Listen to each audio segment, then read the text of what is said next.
Morning! Welcome to another episode of Oh My Menses. Today we are recording outside and I apologise in advance for any unplanned, unforeseen noises that there are in the audio. We're sipping on some matcha. Well, let me do my drinks. Usually if you're in a consult with me and it's the morning, I have 3 drinks around me and I'll be drinking throughout the consult from 3 different glasses and my client will be like, how many drinks do you have? Always at least 3. I have some ginger and tulsi tea with some manuka honey in this cup, and I have matcha, Mason's mushrooms blend, cacao and MCT oil and soy milk in this cup. And I have my bowl of morning oats, because after I record this, I am heading straight to work. I really felt called to record last night, but I needed sleep, and I'm like, you're going to do it first thing in the morning? And there's a lot of instances in my life where I'm like, I'll do it in the morning. And I don't do it in the morning. But here I am today doing it in the morning, and that's pretty cool. Quick cycle check-in before we dive in, and I invite you to take this moment to assess where you're at in your own menstrual cycle. Tune in to your body. How are you feeling in your body? Tune into your mental and emotional space. How are you feeling in your mental and emotional body? I am on cycle day 8. Wow, that went quick. I've had a couple of shorter cycles than usual. And so my last 2 bleeds have surprised me, and there will come a time where I talk about that. What I'm doing now is returning to basal body temperature tracking to confirm whether I'm ovulating or not, because that's something I haven't done in some months. And I'll actually, let's pop the link in the show notes to a guide on taking your basal body temperature to confirm ovulation and incorporate that as part of your holistic menstrual cycle tracking. Let's go ahead and pop that in the show notes. All right, future Corinda? Put it there for the people. Today I am very excited, feeling very bold and also still grossly inexperienced in the world of online dating. Before a month ago, I had never online dated. Maybe back in 2020, I was on one online dating app.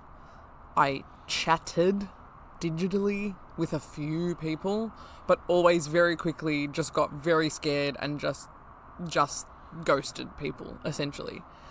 And it's been in the last month that I've been like, okay, I think I'm ready for this. And obviously doing the work that I do and always linking everything in life with the menstrual cycle somehow, I learned that dating was absolutely no exception. And in fact, there's probably some good advice and insights that I have to share about the intersection of dating and your menstrual cycle, and specifically dating and ovulating. That's where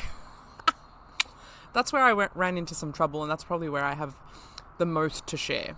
I have closed off my online dating, my openness to online dating for now, after 1 month.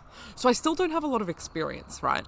So what I'm going to share today is my own data from my very small experience, and I will continue to acknowledge that.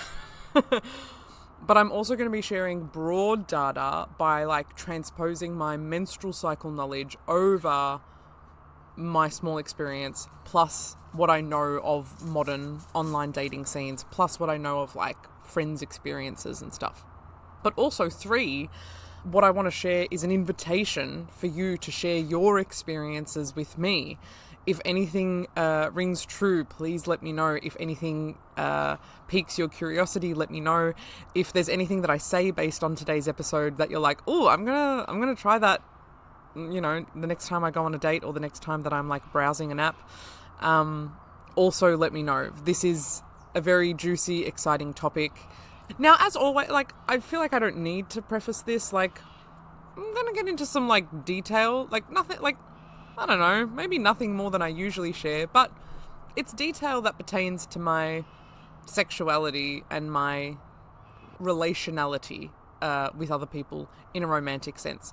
So, like the PSA that I put out when I released the first episode of this podcast, if you know me personally and you don't want to know this stuff about me, please use your own discernment to decide whether listening to this is the best.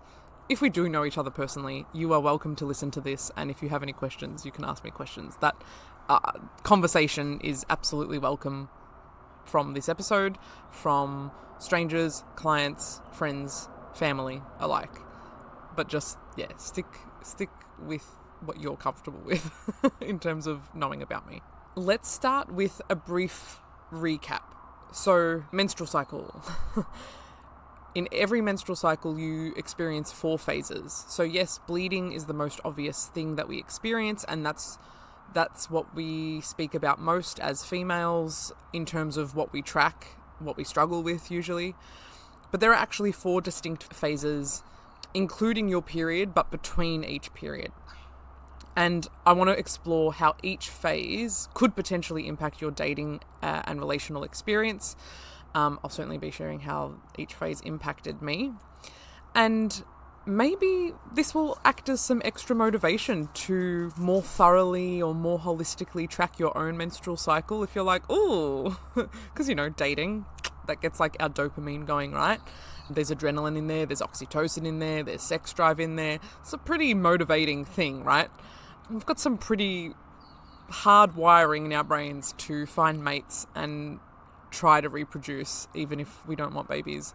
So yeah, dating and partnership and companionship and sex, they're pretty good motivators. So this may act as a motivator for you to get deeper with your menstrual cycle, and that would, nothing would please me more, genuinely. The other thing I want to say is, I don't think we're aware of how much menstrual cycles impact our relationships. Because it's not something that's commonly spoken about, right?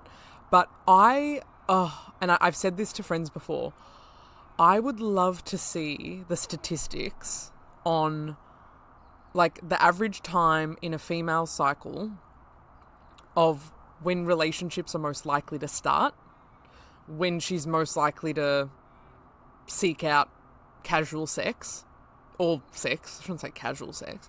If she's single and maybe doesn't usually have casual sex, when she's most driven to seek that out, or when she's most comfortable with it, or when she's most seeking sex in any relationship. 3, when breakups are most likely to occur in the menstrual cycle. Because my bets would be that I think most relationships would start in the follicular phase, which is after menstruation, and I think most would end in the luteal phase.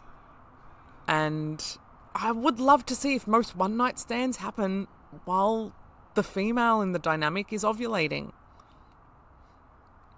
We are so evolved, we're so intellectual, there's so much we can do with our mind, but primarily, fundamentally, we are physical beings with DNA and hormones that drive us to do a lot of shit. I find myself, I'm always saying this, we can't escape that biology. We can't escape our biology. So my chosen path is to embrace it and make the most of it. Understand it so that I can not let it take over my life in a way that isn't congruent to my values. But embracing it. Okay, so overview of the menstrual cycle, if you're new here, and also because I said I'd do it 5 minutes ago and then I derailed myself. So, I will have a link in the show notes to my free holistic cycle tracking guide. It goes through different body signs, including your period, that you can start to observe and put on a chart using different apps or using paper charting, to have a more comprehensive understanding of what's happening in your body, not just during your bleed, but every day of the cycle, every week of the cycle. So, a menstrual cycle has 4 phases. You have your period. That's not necessarily the beginning, because you only get your period 2 weeks after you've ovulated.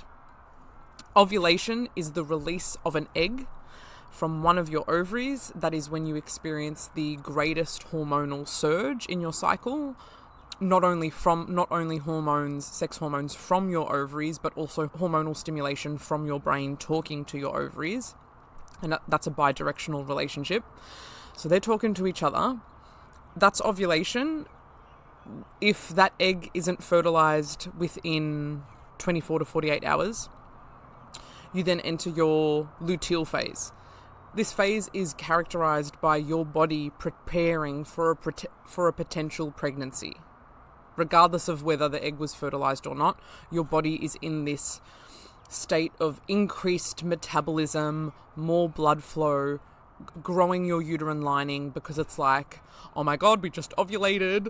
Will we get a baby this month? Oh my God. You know, again, that's your brain being like, we need to make babies, even if you don't want to make babies.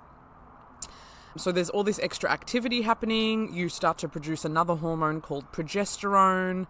And this is the phase where your values can start to shift. This is a phase that can bring tensions, but every phase has its gift and every phase has its shadow. Won't get into that too much. And then if after 2 weeks, your body confirms that no pregnancy has occurred, your hormones will start to drop. And that's what causes the bleeding of your period. So you get your period. After your period finishes, you're in something that we call the follicular phase. And this is where, again, your brain is communicating with your ovaries. The follicles that contain egg cells within each ovary are being heavily stimulated from brain hormones, from your sex hormones, to be like, ooh, like, let's gear up for ovulation. Are we going to release an egg this month? Which egg are we going to release? So that's like the building up phase before the peak of ovulation. So menstruation, follicular phase, ovulation, luteal phase. That's the realm we're working in, and that's the subset of language that I'm going to be constantly referring to. Oh, where do I want to start? Because this is where I get to be really like story timey. So,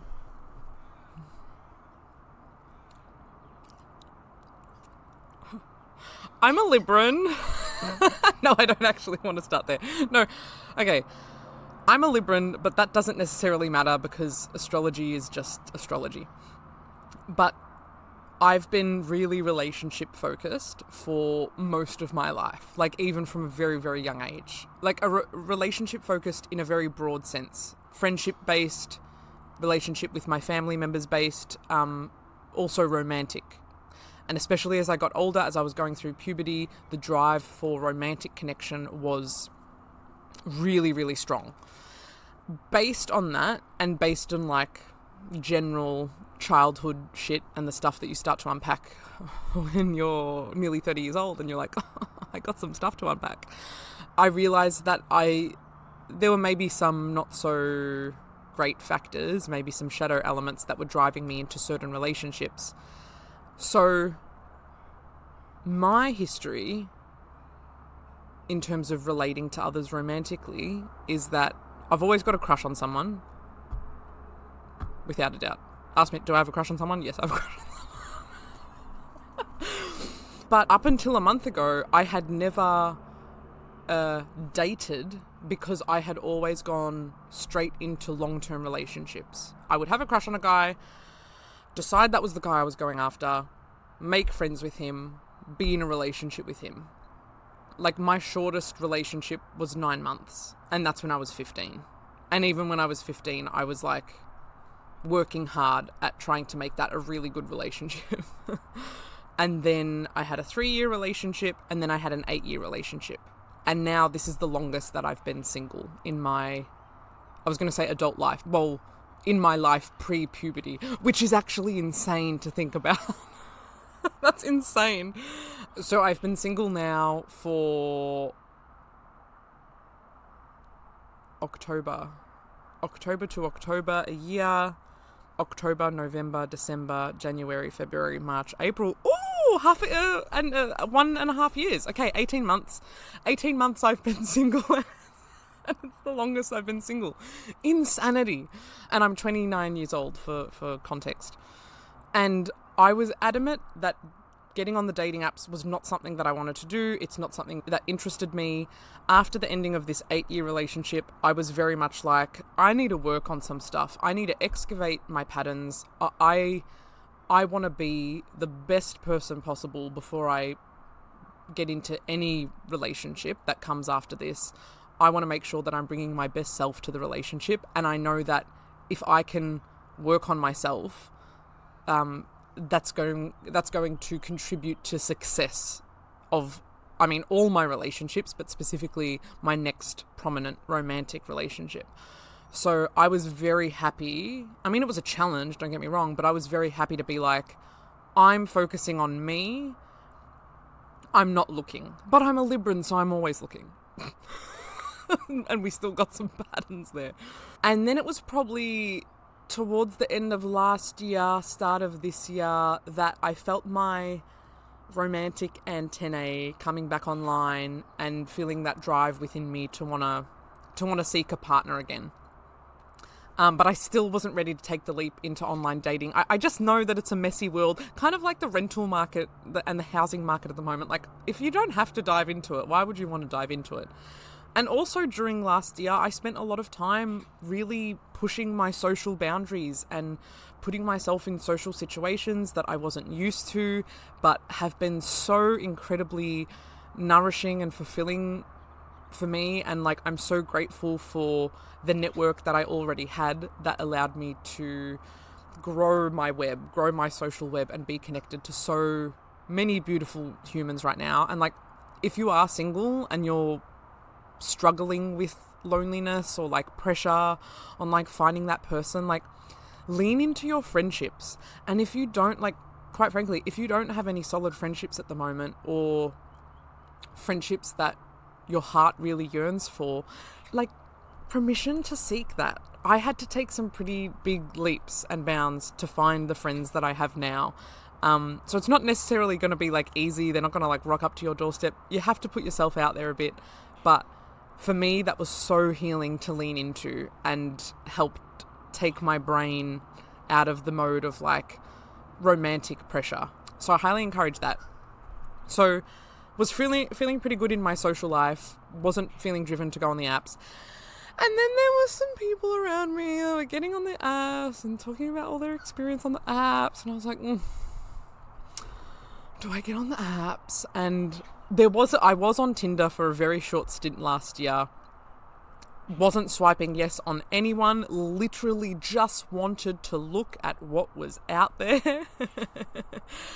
And then a guy came up and I was like, I'm fucking talking to this guy. And we spoke for a bit. And then you stop talking because it's online dating and it's a bit fucked. And then I was like, fuck it. So that was maybe November last year. And then maybe end of January this year, I started hearing more about my friends being on Hinge. And I knew Hinge was the one to go on if I'm looking for something serious. Like, my brain was always like, yeah, it'll be Hinge that we get on when we're ready to look, if that's how we're going to look. So I downloaded Hinge, and let's start overlaying the menstrual cycle from this point, actually. I think I downloaded the app and made my profile when I was premenstrual. So in my luteal phase. And some questions I had in my notes, like when I was planning this episode, here's what I've written. Insecurity, worth issues, seeking validation, soothing a discomfort. Because I specifically remember when I downloaded the app, I was not in a good headspace. I was doing it out of a bit of FOMO from hearing of my friends' experiences dating on the app, and then, felt like I was literally missing out on something. And it's in that luteal phase where you are more likely to feel sensitive, especially when it comes to your sense of belonging, when it comes to your sense of like community, but also self-expression and like who you are. So creating a profile felt so overwhelming in that moment, but ended up being a pretty good outlet for like self-expression and being like, and helping me reflect on who I am and how do I want to market myself. Oh, it sounds so bad.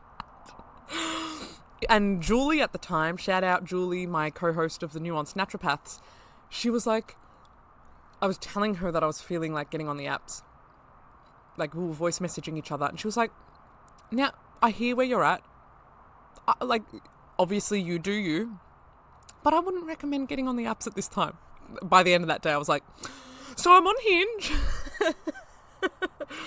So, I thought that was really interesting to note that was in my luteal phase. There were probably a couple of weeks of being on the app and just not being like, anytime I've gotten on an app historically, regardless of how much I've used it, the start for me is like, I'm very hesitant to send any likes. In my head, I'm like, I'm not going to talk to anyone. I'm not going to like anyone. I just want to look. I just want to be reminded of what exists, which isn't always a good thing, especially when you're looking at online dating. There's lots of people in the world outside of online dating apps, and I need to remind myself of that. So that was in my luteal phase. A couple of weeks later, I got my period early. It was my first of so far 2 early bleeds. And I had spent the first day very social, listening to my DJ friends and hanging out with them and planning a gig that we were going to do. And it was hot. It was like summer vibes. And then it was my friend's 30th and I was driving all over town. And it was great. I was surprised at the capacity I had for it. And I was surprised at the energy I had. And I left my friend's 30th and I got in my car and I was like, let's just see what's going on Hinge. And it was the most likes I had noticed that I had gotten.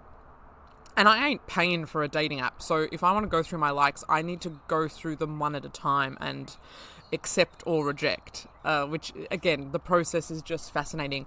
But something about bleeding and being on my period, what was it? Like a cloak was off, a mask was removed, and I was just like, let's go. All right, boys want to talk to me? Let's fucking go. Let's fucking judge these boys and accept them or not accept them. And bringing some menstrual cycle awareness and like knowledge into that aspect, it's like a common myth that your period is a very hormonal time, and sometimes we'll even describe ourselves as like being hormonal. Like if we're just feeling a bit sensitive while we're bleeding, we'll just say, oh, hormonal, or we'll even say PMS. But your period is actually the time where there is least sexual hormone influence on your body and specifically on your brain. So the reason you get your bleed is because your hormones, your estrogen and progesterone, can't continue to sustain themselves at the levels they are at in your luteal phase without a pregnancy. So they inevitably drop. And it's that drop in hormones that causes the shedding of the uterine lining. The blood vessels start to dissolve and disintegrate. It's like we can't hold on to this lining anymore, and so the shedding begins. Now, those 2 hormones I mentioned, estrogen and progesterone, also have a huge impact on your brain. Not on just like the tissue itself and like your neurons and your neurotransmitter production, but also your thinking and your decision making and your rationality. They're pretty strong drivers, and it doesn't mean that you're not you when you're under the influence of your own hormones. But what it means is that when those hormones suddenly withdraw, sometimes it can be a shock and it can feel like a really steep curve, and that's where a premenstrual experience and also a bleeding experience can be really intense. But the gift there is clarity, because your hormones can fog some things up, and we'll get to that when I start to talk about ovulation. But I think what it was for me is like I was feeling surprisingly energized for day 1 of my bleed. I wasn't being driven by my hormones. I wasn't feeling insecure. I guess how I feel like that protected me there is that I wasn't being driven by my hormones, so I wouldn't have just accepted anyone, right? I wasn't in my luteal phase and feeling premenstrual and sensitive, so I wouldn't have sought connections from a place of insecurity. I was bleeding and I had the least hormonal influence on my brain, and I felt clarity and I felt like me. And archetypally, like my period experiencing self is very like, take it or leave it, bitch. It's very just like, this is me. If I'm not resting in my menstrual cave, in my womb room, I am like, could very easily get feisty if I was challenged. So I feel very powerful when I'm bleeding and I'm out in the world. So I was not second guessing starting conversations with anyone. I was just like not overthinking messages, not overthinking how I was writing or how I sounded. I was just like, boom, boom, boom, boom, boom, boom.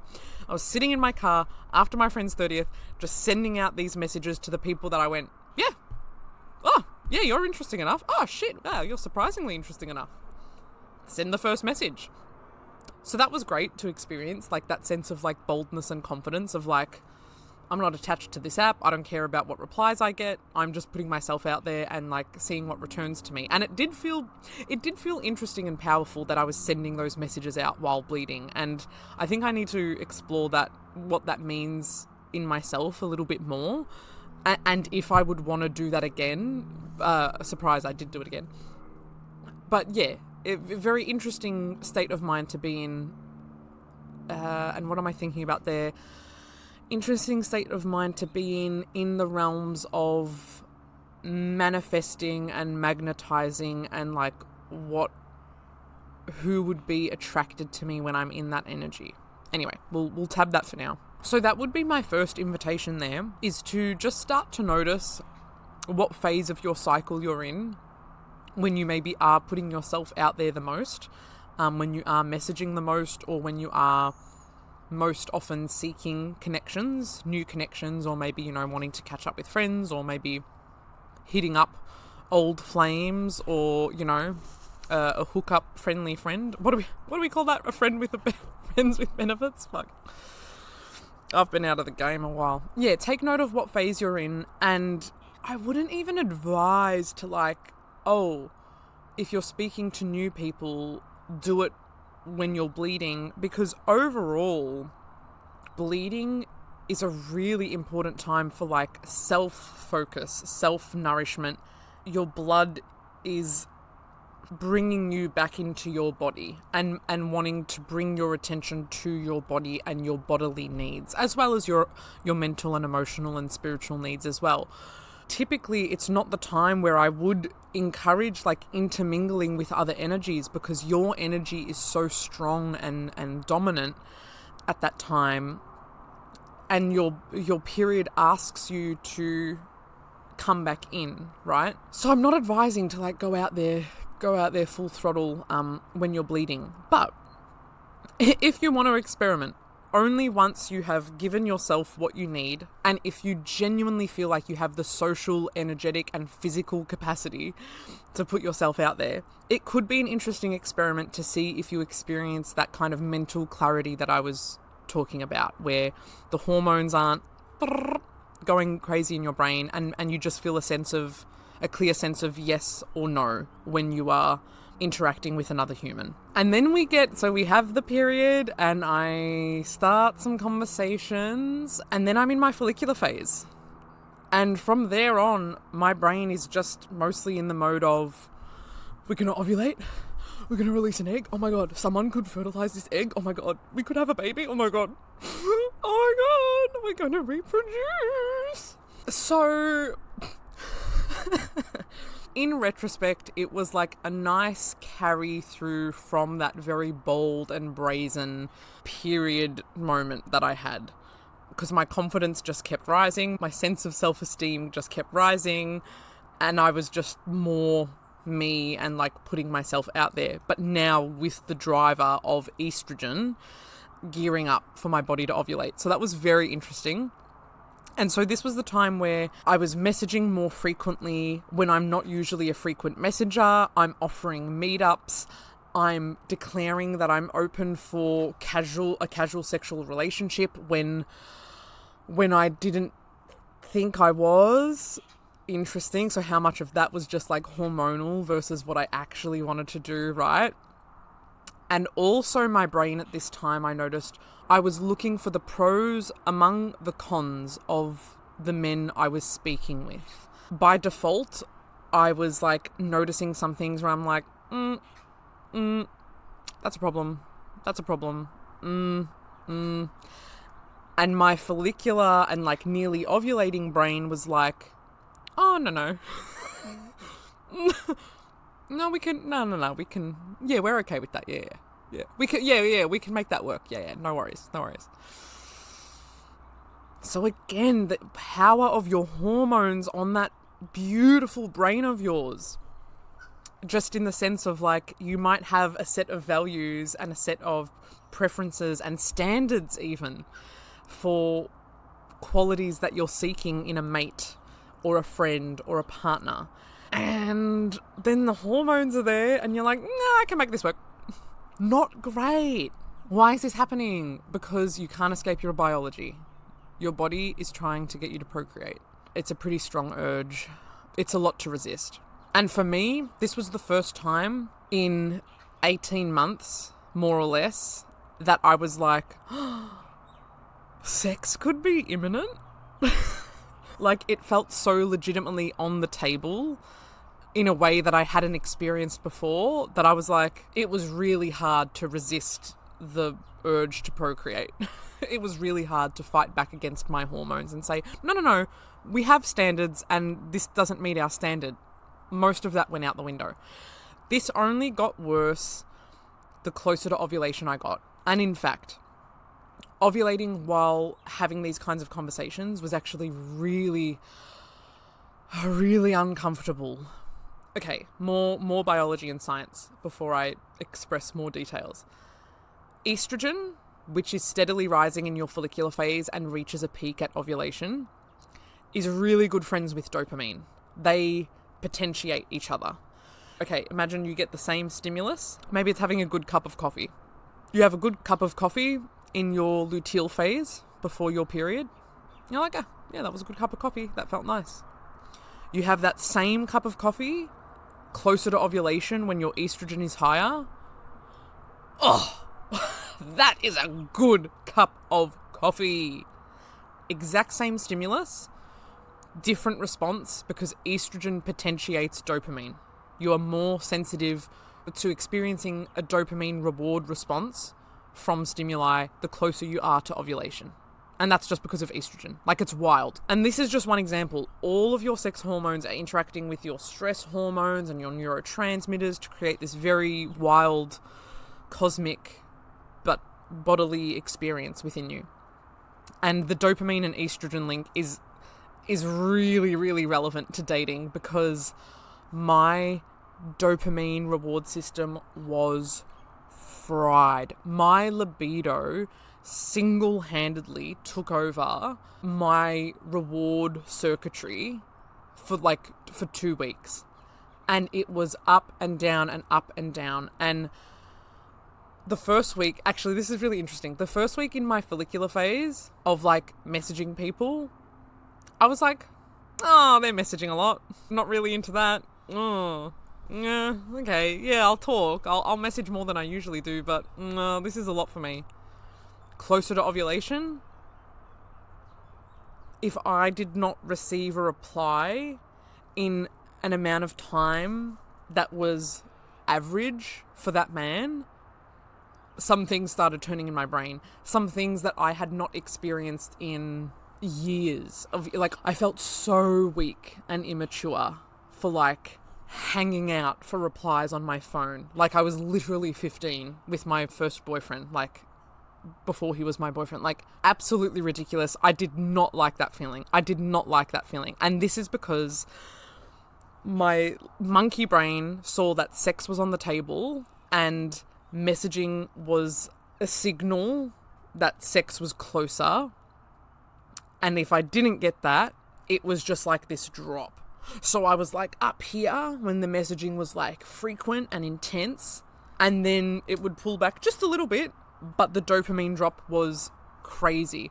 I was doing work during this time. I was going about my routine, doing things I normally do. I was socializing with friends during this time, but it was hard to think about anything else, and I did not like that. I'm a sexual person. I fucking love sex, but I did not like how that took over my brain for nearly a full 2. That was too much. That was too much. Something I did like. Okay, two things I liked. Okay, so 2 things I liked while I was closer to ovulation and having these pretty sexually frank conversations with strange men. I liked how it made me feel. I liked the confidence and ego boost that it gave me. Now, remember, with any ego boost, there's a pedestal drop, so don't worry. Don't worry, I copped that. But at the time, I can't tell you how I was walking around the streets. I can't tell you how I was carrying myself differently. I can't tell you how I was walking with the sense of, people want to have sex with me. And that's just something that wasn't turned on for a while. And it was benefiting all my interactions. And this is a fine line. And I do acknowledge that when I talk about the shadow of ovulation, it can feel really uncomfortable, especially in the context of I want to acknowledge sexual trauma. Just want to really frankly acknowledge it can be uncomfortable because there is a power arising within you. There is an energy arising within you that is not necessarily within your control. The energy's there. And we're humans, we're sensing beings, and people can sense that. And that can feel scary and dangerous when you're either not used to it or when sexuality has been a traumatic thing in your past or currently for you. I'll put some sexual trauma resources in the show notes, and honestly, feel free to message me if that's something that you're experiencing right now and you need some support. This isn't reflective of my current experience, so there's a lot of contrast in these sentences that I'm saying, but I really want to acknowledge the full spectrum of this experience. So for me, the experience was on the other end of the spectrum where I was loving my sexual power. And not leading people on, not seducing people, not even directly trying to have sex with people. But I felt like I was looking at people differently. I felt like people were looking at me differently, and I just liked how I was carrying myself. It felt powerful. And it felt powerful in a way that I felt like the cards were in my hands. And I think that's actually a key piece with the spectrum of sexuality and sexual power and how it can feel scary and out of control. And it's a journey to take that power back and reclaim your sexual power as your own, especially if other people have objectified it or used it for themselves and made it about them, or made it a thing about you that was your weakness. Inherently, it is absolutely not your weakness, but there is conditioning and there are experiences that happen that teach us, that convince us that it's weak or that it's dangerous. And if that is your experience, I send you so much love. And again, resources in the show notes. Reach out to me if you need to reach out to me. The other thing I liked about this ego boost while I was ovulating, guys, what do you think I was doing? What do you think I was doing differently? When I believed that some guy that met me once really, really was just aggressively sexually pursuing me, what was I doing differently, do you think? Or what did I start doing differently after that when I knew that was on the table? Surprise! I started treating myself better. I started giving myself an oil massage every day. I started exfoliating my body. I was giving myself foot rubs. And I was massaging my womb. And I was using castor oil packs. And I was just laying in the sun more. I was more diligent with my oral hygiene. And I have a pretty good relationship with oral hygiene. I was taking it to the next level. I was treating myself like royalty. I was using myrrh tincture as mouthwash.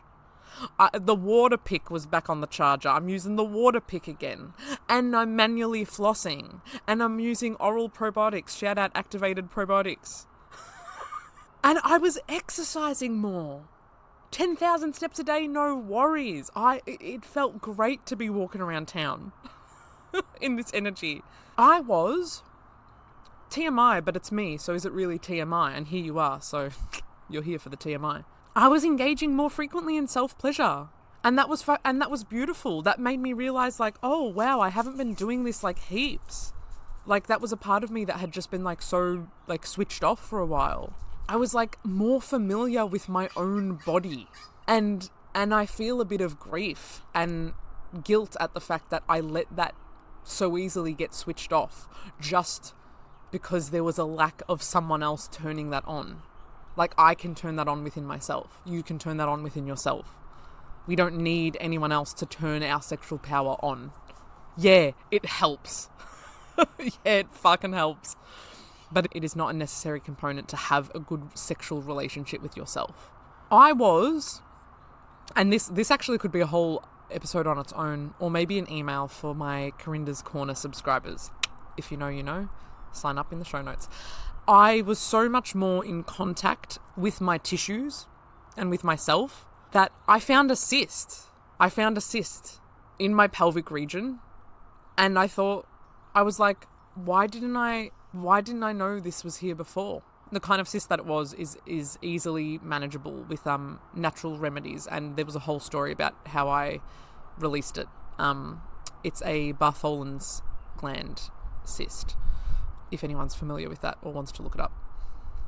If that's something you're experiencing right now, message me about it and I'll give you some tips. So what's the lesson there? Oh, someone wants to have sex with me. Oh, I guess I'll start treating myself better. What? Opposite. Treat yourself to the highest standard, regardless of how much someone wants to fuck you. Come on.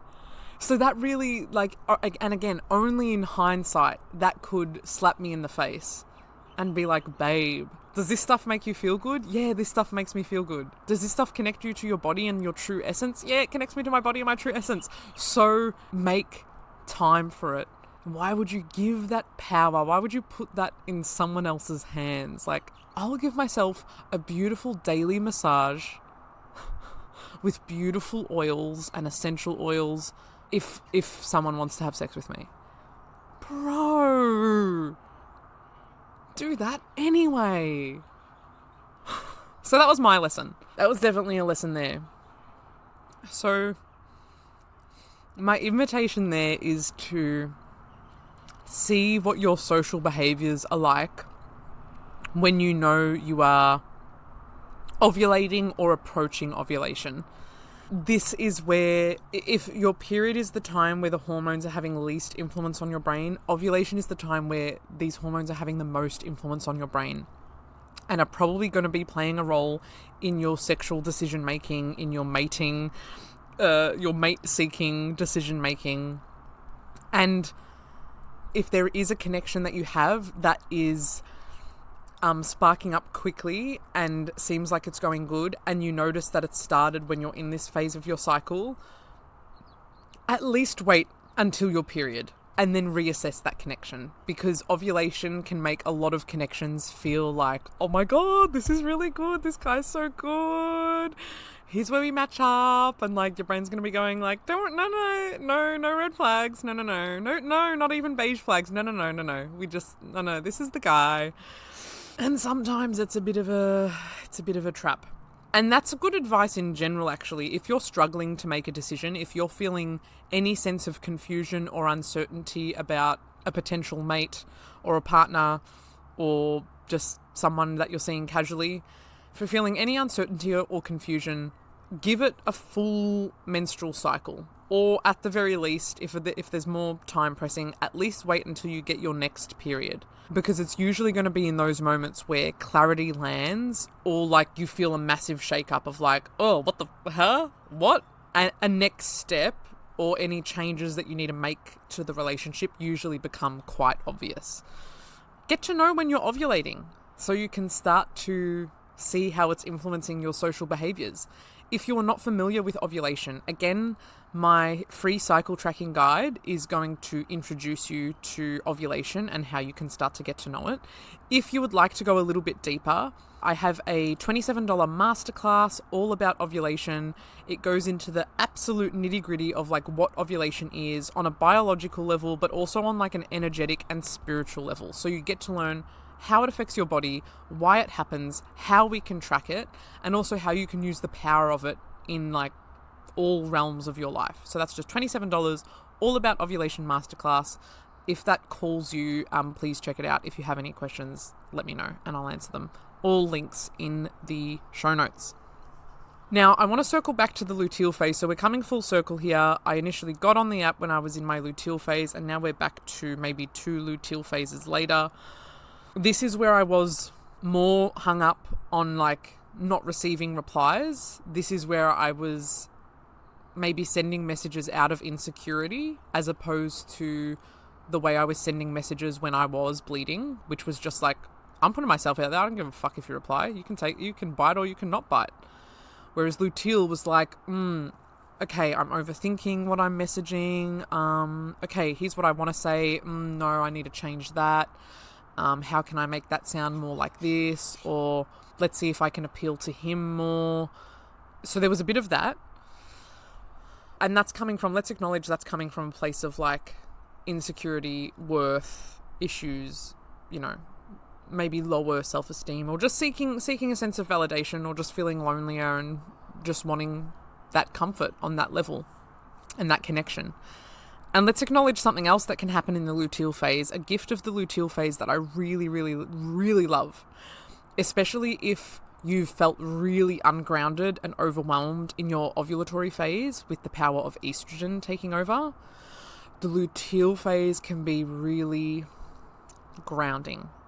So progesterone is the hormone that dominates in the luteal phase.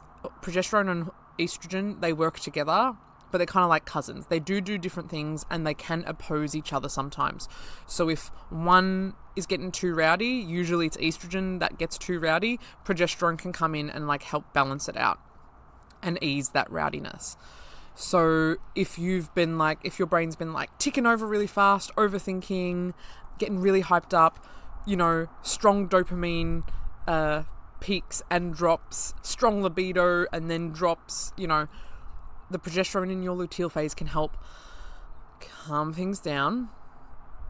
And a gift that can happen in the luteal phase is that a truth is revealed to you.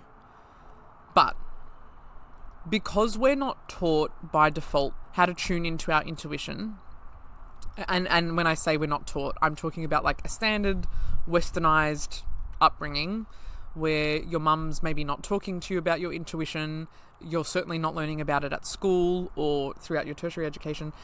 That truth that's being revealed to us often appears as a tension. Definitely gets mingled up with PMS, premenstrual syndrome, and even PMDD, premenstrual dysphoric disorder. And this is especially if you find that you are feeling the same themes in each premenstrual phase. That's a pretty good indicator that something is trying to come into your awareness. Something is trying to get your attention. Something from your higher mind, something from your higher self, or something from your body is trying to get your attention. And I think the truth that came through in the luteal phase for me after interacting with these people was, this isn't what I really want. I don't want to meet a guy on an app. I want to meet a guy through living my life. I want to meet a guy through taking leaps of faith, through pushing my comfort zones, through trying new things, through following my intuition and going to the places that call me and doing the things that I'm led to do and following the little nudges. That's the truth. That's where I want to meet my guy. I don't want to meet him on Hinge. And the guys that I met on Hinge, the luteal phase was just like, bro, this guy isn't the one. I'm like, yeah, I know. But I just wanted to hook up. Well, do you want sex more than you want a really solid long-term companionship? Short-term or long-term, what are you going to go for? And then one more to close it out. I took it. So I had these truths revealed to me. I felt these feelings. I thought, I'm done. I hate this. Some things happen in between, but you don't need all the details. And then I got another early period. And similarly to the first early period, I was met with this sense of like social, bold, brazen energy. And I sent out another blast of like going through my likes and starting conversations with my matches because I didn't learn anything. Day 1 or day 2, start talking to a guy, voice messaging back and forth. Day 3, meet up with him. By the end of day 3, so I had a much faster turnaround time. I didn't need to wait a whole cycle because I did it all during my period where I have that degree of clarity. So I was feeling socially adventurous, leaning into the fuck it of it all, spoke to a guy, met up with a guy, was kind of interested, and then very quickly was like, no. The clarity of my period and like having the hormones not stimulating my brain, I'm so grateful, because they were just like, no. And I was like, oh, okay. And then it was like within less than 24 hours, I was just like, what the fuck am I doing? I didn't like that at all, actually. And I'm so grateful. I'm so grateful for this inbuilt compass that I have in my body that sends me these messages, that talks to me in this beautiful way. And I'm so grateful for myself for like having lent into this relationship with my body and for allowing it to guide me.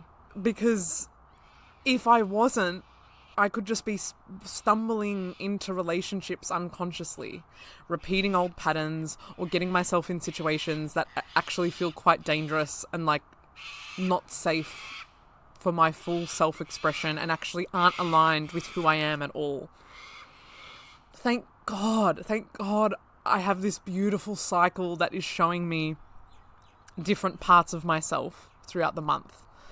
And thank God for my period that just slaps me in the face with a truth more often than not and leads me to this beautiful clarity that helps with decision making. And that helps me have hard conversations, and that helps me lean into releasing and letting go of things that are no longer serving me, even if I loved those things, those people, those places, those events, or those times in my life. Your period is always that reminder that, babe, you can let it go. You can fucking shed it all. You can let it die.